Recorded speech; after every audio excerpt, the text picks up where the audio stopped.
Hi, Waswo. Thank you so much for doing this. And as always, I have just one question for you. And that question is, why is it important? You've been in India for such a long time. It's been, I think, over 20 years. And I need to ask you your perspective on various levels. And there's something that has, you're pretty rare actually, because in a way, you've been so honest. You've put yourself out there, and your artwork. I'm asking you these questions because of your artworks, because you have placed yourself within the Indian landscape categorically like a cartoon, and you're trying to say something, and that has various implications. So, firstly, for the audience, would you please, let's see how you introduce yourself. I'm damn curious. Can you please introduce yourself?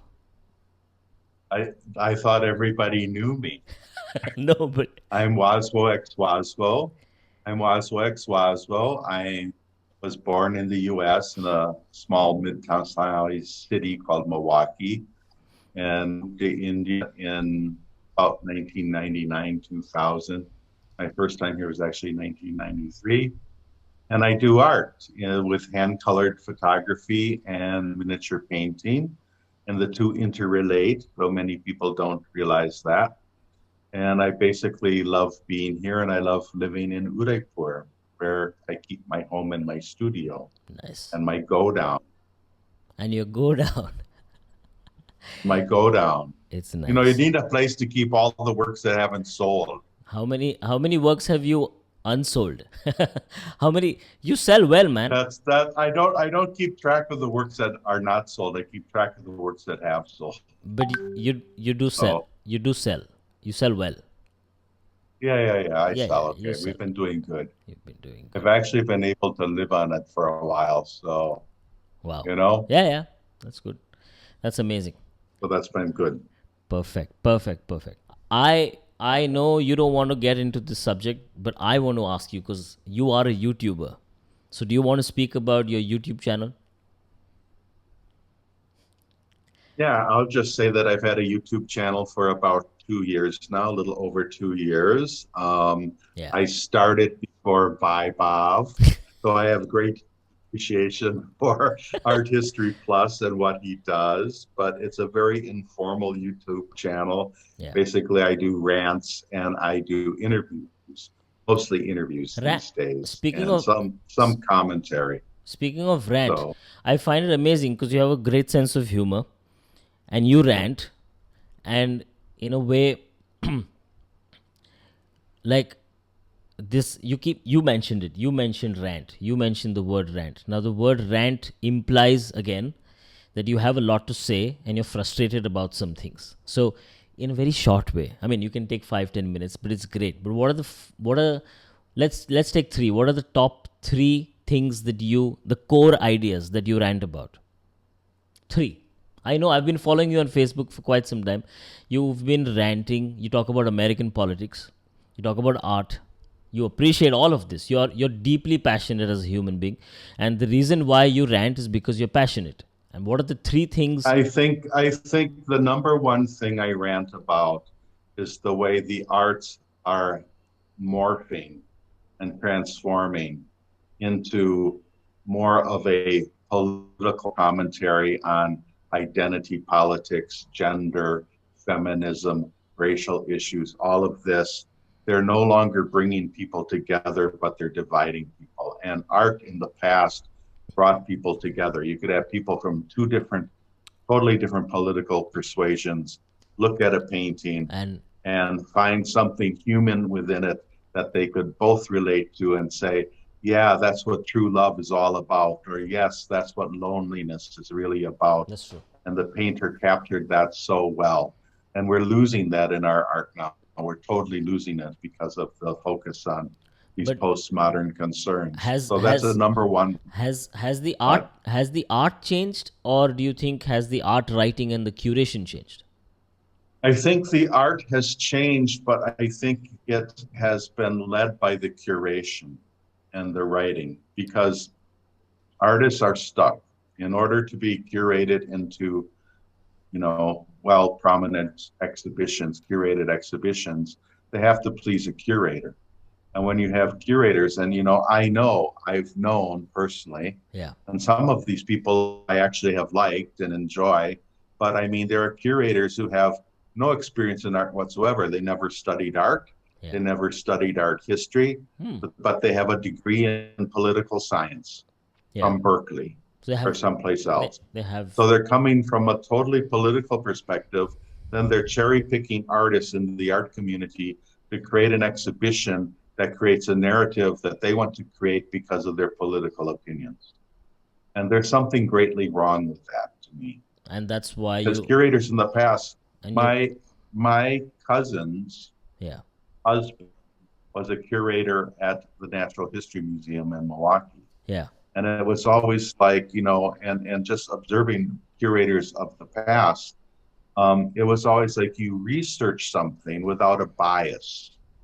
Yeah. You researched something with a bias, and when you thought you came upon some truth, Yeah. you mounted an exhibition that explained the truth about that subject. Yeah. You understand what I'm saying? But if And you I feel today's curators are not looking, they're not observing what's really going on in the scene. They're picking artists that fit their little bias. but that's their truth. Like, I mean, there are different perspectives. So I'm just asking. I'm Right, like, right. and so That's there are very true. there are That's some their truth, truths. but there's also an incredible bias. I mean, there is a Maybe power okay. structure. You want to talk about power dynamics, curators have a tremendous amount of power, Yeah. and it filters down to the artists. I mean, how many artists were honestly doing art about the Anthropocene I don't know. 5 years ago, 6 years ago, Yeah. 10 years I ago? know. Nobody had even heard the word. I know what you're saying. Nobody cared about it, Yeah. you know? Yeah. Then suddenly the curators picked up on the Anthropocene. Every proposal you got from a curator was asking you if you could do a work about the Anthropocene, Yeah. and artists shifted. And suddenly there were so many artists who would write in their artist statement, my work is very concerned about the Anthropocene. Okay, you see how it works. So you rant about that. And I feel that's a tragedy because artists are not then going in their own direction. They're being led by others, like a bull with a ring through its nose. They're being led by others in a direction. Yeah. I know Paul Gauguin is out of favor these days, but I mean, where are the Paul Gauguins who goes off to Mauritius and Tahiti and just explores his own world, Yeah. not worrying about what the curator is going to think of it? About the spirit of adventure. Yeah. Yeah. Yeah. Or just of self-exploration. What? Oh, yeah. Self-exploration. Yeah, that's a larger subject. Self-exploration, a self-identity. Yeah. Yeah. Yeah. Look at Kandinsky. That's true. What's Kandinsky. I mean, he's trying to just explore what is abstraction and writing about it intensely. I mean, he wrote a whole book about abstraction. That's He a didn't great just point. paint, That's a great point. Yeah. That's a good point. So What's the second thing you rant about? We're supposed to do three. So you said one. I thought I had at least three right there. Oh, I'm very concerned about the West. I'm very concerned about the fall of the West, as I say. I think the West is deteriorating. yeah. I don't think it's just changing. Change I can live with. Yeah. Positive change is often needed, but I feel it is just deteriorating. The West has lost faith in itself. The West has become so highly self-critical, they will no longer rise to their own defense. A lot of artists, if they were asked questions like you ask me in an interview like this, Yeah. they would just crumble. They wouldn't be able to give a reply. Yeah. Why is that? They would just sort of humbly agree with you, and I refuse to do that. Yeah. They wouldn't contest. We have our combative interview, and that's fine with me because that's free speech. Yeah. That's another. Okay, you want free speech on the decline all over the world. Yeah. Surveillance in China. Look what's happening in Great Britain now. Yeah. I mean, the police are actually knocking on people's doors because they've made a tweet. I understand. Or because they've liked a tweet. Yeah, that's happening here too. That's happening in India too. And I mean, I understand you don't have a passport from India, so I can say this, that it sucks. So I don't expect a response from you. You don't have to comment or anything on that. I'm saying that's happening here too. That's saying, yeah, it happens here too. I want to ask you, how is this feeding into your work? How does this, do these ideas feed into your work? Because it seems like your work is this beautiful escapism, idea of escapism. You've kind of like, you kind of retreat into this mystery land of yours, as the Orientalist, I as I I agree with you to some extent. In some way, my work is simply a refusal to conform. It's a refusal to conform to expectations. But sometimes I have addressed it head on, yeah, you like know, and I like can think of, well, like Chaos in the the Palace. the, You the did, Orientalist photograph, yeah, or we did a miniature work called Convergence, which directly addressed some of these issues. yeah. Chaos in the Chaos. Palace, I like a that. suite Chaos in of the Palace. We covered that. That was paintings. fantastic. So sometimes I've addressed these issues head on. I prefer not to, because I'm highly political, you can tell, Yeah, and I can have a million opinions about politics, and I can argue all day with anybody about my politics. yeah. But I don't think the politics should be in the art. I want people to look at the art and see the art. I don't really want them to see me. I don't want them to see my politics. I want them to see my art. That's So, pretty honest, man. That's pretty. That's, yeah. yeah. You nailed it. There are so many things that we need to get into. The white gaze, for example, American politics, Indian politics. I want to ask you questions. You know, let's start with your name, for example. I know you kind of, um, in a way, you hate answering this question. I know it, but like nobody names themselves Waswo X Waswo. It's obviously a name that kind of means something, implies something. Can you please? I'm requesting. Can you please explain this point? I hate explaining the name because people fixated on it. I was born Richard John Waswo. I don't really like that name out there anymore.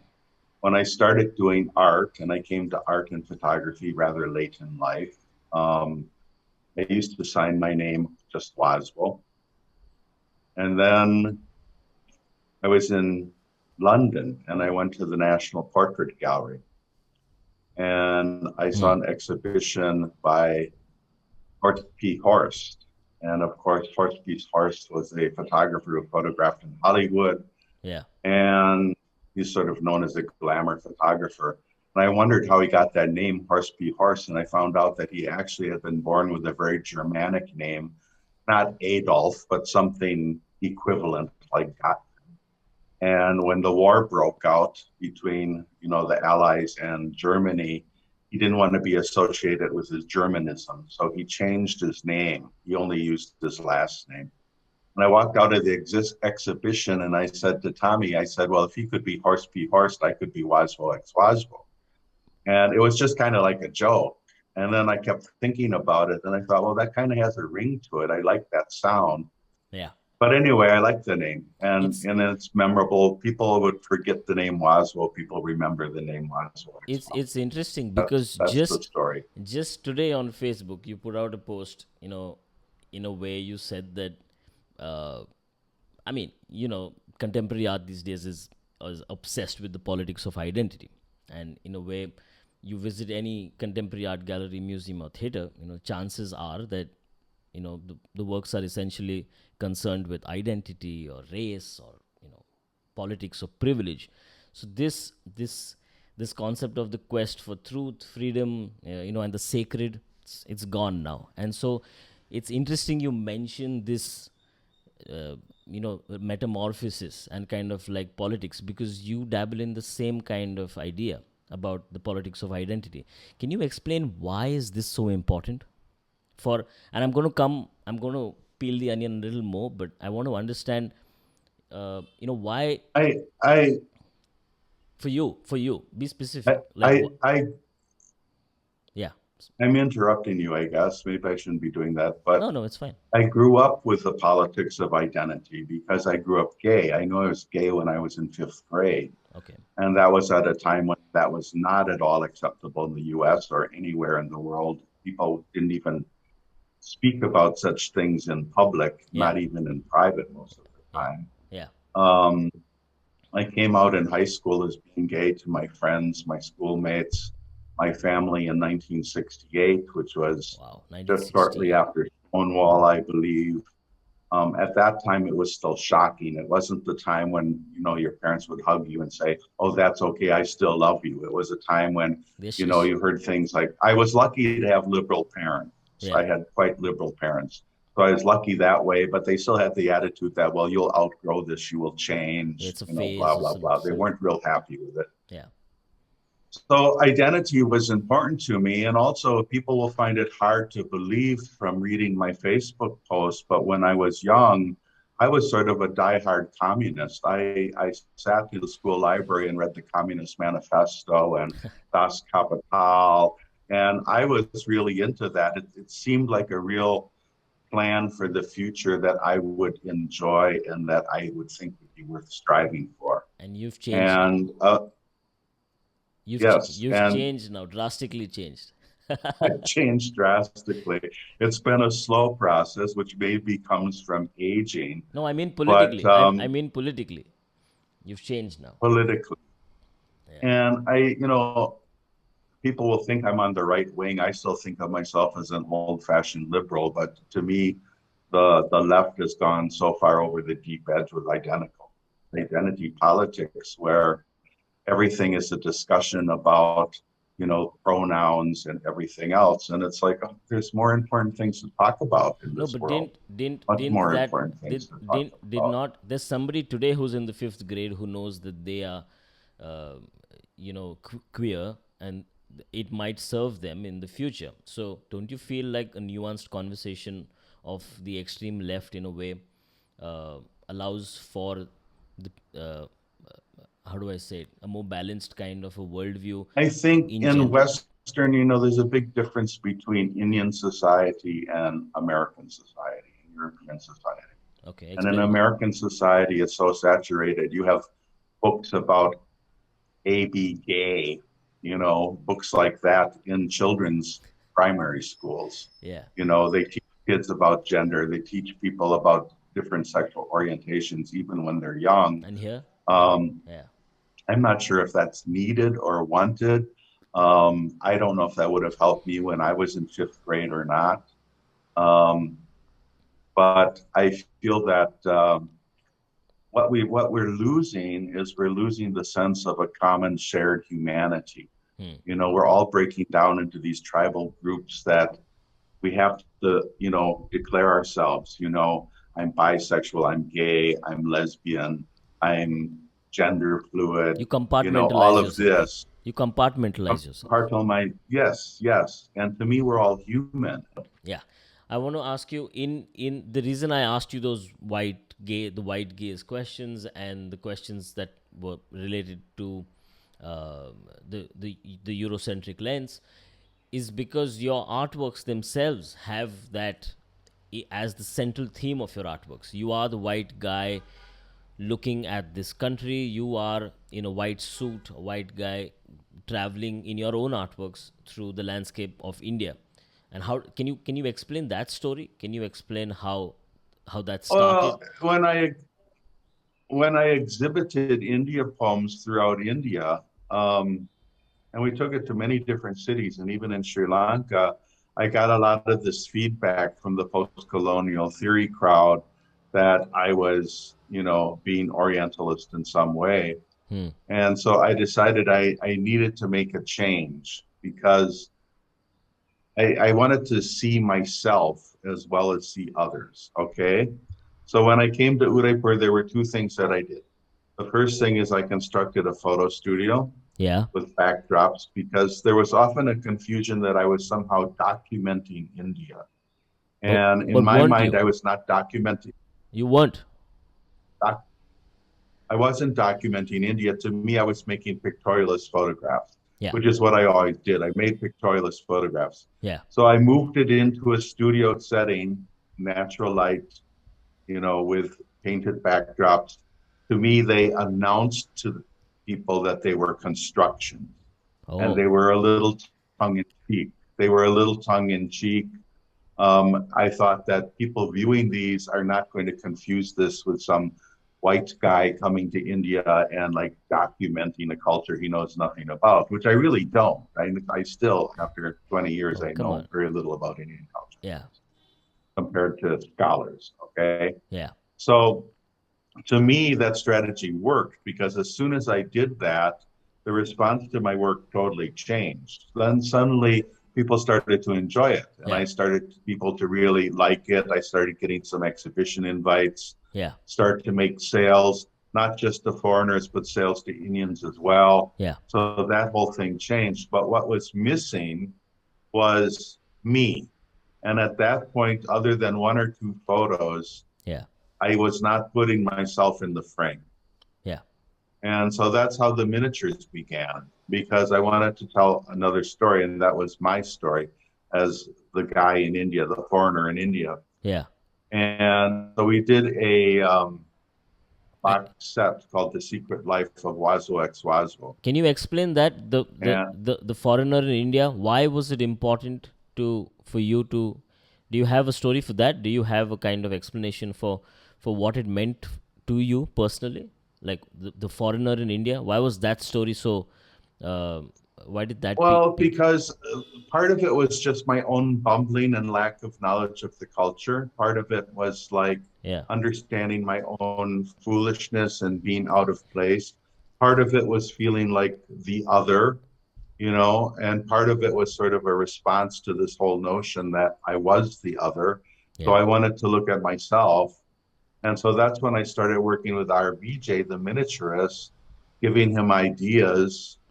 And we started out very simply because our VJ came from the bazaar. He was not a fine art trained artist. Yeah. He came from the bazaar where he was painting birds on note cards. Yeah. Um, and I just started telling stories of my travels initially. Yeah. So the secret life of Waswo X Waswo. And you commissioned him then to kind of collaborate with him now. Is it like do you, Yeah, we had to talk about collaboration. yeah. Because now I have basically two collaborators. Okay, Rajesh Soni, who hand colors the photographs, Yeah. and RVJ paints the miniatures, Yeah. and Dalpat Singh, who also helps paint the miniatures, and Shankar Kumawat, who's become our border artist. Lovely. And we're a very tight knit group at this point, because we've worked together for 16 years. We're a Wow. very tight knit group. Hmm. It works on different levels. Okay. So Rajesh is the hand colorist. I always wanted to give people credit, and we talked and we decided that Rajesh's name would be on the back of the photo. My name would be on the front of the photo because it was basically my idea, my click, but he put the work of hand coloring and brushing all the paint on the black and white photo. Yeah. And so he needed to be credited. So he signs on the back. But whenever we exhibit or whenever we've had a book, his name is out there front and center. We always talk about Rajesh Yeah. as the hand colorist because he has an interesting story. He's third generation photo hand colorist. His grandfather worked for the Mewar court. Yeah. So his story is not something I want to downplay. I want Rajesh to be prominent. Okay. Yeah. With our VJ, actually, initially, at the very beginning, our VJ signed the front and I signed the back Yeah. because I felt I cannot paint like this. I cannot take credit for the painting, even though I've come up with the concept. Yeah. But as times went on, first of all, there was some gallery pressure that my name had to be on the front. I talked with our VJ and he said that's perfectly fine. What And was basically, what was the pressure? I'm just curious. gallery pressure, name recognition, because they said otherwise you're an artist who's basically, are you one artist? Are you two artists? Are you three artists? If Yeah. you're working together, it has to be brought under a single brand, to use that term, which was Waswo X Waswo. Yeah. And also I felt I had a right to have my name there, quite honestly, after a while, because they were my ideas. They're not Rakesh's ideas at all. They all spring from my head. Yeah. I make the initial ideas, I sketch them out, or sometimes these days I make things in Photoshop to give him. Hmm. And I do a tremendous amount of time of explanation of what the meaning is, what we're trying to express, what I Yes. want to have expressed. Yes. And many times, and I don't want to downplay any of my artist talent, but I go on almost a regular basis when I'm in Udaipur. Ganpad and I go on the Enfield to these different karkhanas, and I have to watch over the artists and say, this is not in the right place. This is too big. This is too small. True. This Yeah. is the wrong color. This hat is too small. Yeah. It's not working for one reason or another. Yeah. So with all of that involvement, I feel it is still my art on some level. But Okay. you've been accused, you said, of it being misunderstood. I've had people come and basically say, well, you do nothing, everybody else just works for you. Like I'm some sort of shopkeeper or corporate owner, who just has people do things for me. And that And hurts you. that's so untrue. And it's really painful Yeah, because I'm sure. I work so hard every day. I work so hard every day, not only keeping the process of the painting and the artwork going Yeah. and make sure that it's developing in a proper way, but I'm also shooting photographs out at the studio. I'm doing things like this interview. True. I'm making PDFs. Yeah. Yeah. I'm making proposals to galleries. I'm dealing with galleries. I'm fighting with galleries to get my work sent back to me. Yeah. All of these things come down to me. Yeah, it's work, man. Yeah. Now, it's work, man, yes. Yeah. And one thing is, and I'll say it right now, all of my artists get paid for everything they do. Obviously. Everything they do, they get paid for right away, It's professional. immediately. Yeah. And I had a question. I want to finish this. Yeah. I don't get paid unless it makes a sale. Oh, yeah. So obviously. you can go to Gallery Espace's website right now and you can find maybe 10, 15 miniatures that have never sold. Yeah. So all of those have been paid for. The artists have been paid, the framer's been paid, the box maker's been paid, the shipper's been paid. In advance. But I haven't paid. Yeah. I haven't been paid. Yeah. So I mean, you take I'm the one who invests the money and the time, and it's kind of a gamble. Yeah, the stakes and are high. I feel I deserve some credit for that. Obviously, you're a professional. I mean, you function in this, you dabble in this professionally. That's perfect. Right. But that's good. You take all the risk too. It's like any professional would. Yeah, perfectly. It's good you. Right. It's kind of you. It's good you put it out there. You are in a way very famous for, and you're very well known in the Indian art circle for collecting other printmakers' works, other artists' works, and somewhere a huge number of younger artists kind of look up to you, because I still remember when I was in college, they used to be like, Waswo bought my artworks. And these are the artists who essentially did not have galleries and who are not represented by galleries, but you are. In a way, is that because you kind of empathize with the Indian artist's dilemma of not being represented, or is it just simply because you like the artworks and you get them cheap? It's just, I'm putting it out there in a very blunt way. I love printmaking, and I always did love printmaking because for years in the U.S., I'm a working class boy. So for years in the U.S., I worked in a screen printing shop, running a screen printing machine. Oh, wow. We were not printing art, we were printing printed circuitry, the sort of circuitry that goes on microwave ovens and things like that. Not communist. Running a UV print machine. Not communist posters and propaganda posters. Not communist posters. No, I had evolved out of that stage after my visit to Moscow. Okay. But where I sort of rejected all of that. So you like printmaking. You were in screen printing workshop. I was into printmaking, and then when I was in Italy in 1999 and 2000, it happened that my apartment was directly above Studio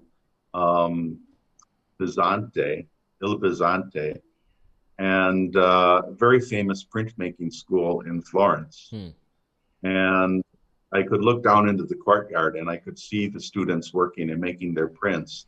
And I got to know the owner, Simone Goeta, and his mother, the Grande Dame, whose name I'm forgetting now. But I learned that like really famous artists had printed at that school. Picasso had printed at that school. Renoir had printed at that school. Wilfredo Lamb had printed at that school. So I came home from that trip with my first major art investment, which was Aquatint by Henry Moore. Oh, wow. And then shortly after that, I started buying some Wilfredo Lamb etchings, which I still have at my apartment in Bangkok, some Roberto Mata. In my home right now, I have a Max Ernst hanging on the wall. So I was attracted to Collecting. Rufino Tamayo. Initially, I was very interested in the South American printmakers and artists. Yeah. And then, in India, I've always been kind of a natural collector. I buy things as I can. And I felt very scattered. And in India, during the boom years, everything was out of reach. Yeah. And I was very caught up in that boom, not because of the money or the investment potential, but because I really thought at that time there was some incredible work coming out, especially out of Kerala, I will say. But there was some incredible work and some incredible artists that were rising to prominence, like Sudarshan Shetty and Rias Kamu and the whole crowd. And I couldn't buy those works, but I discovered that nobody was paying attention to Indian print. So I started to buy That's good. That's true. Yeah.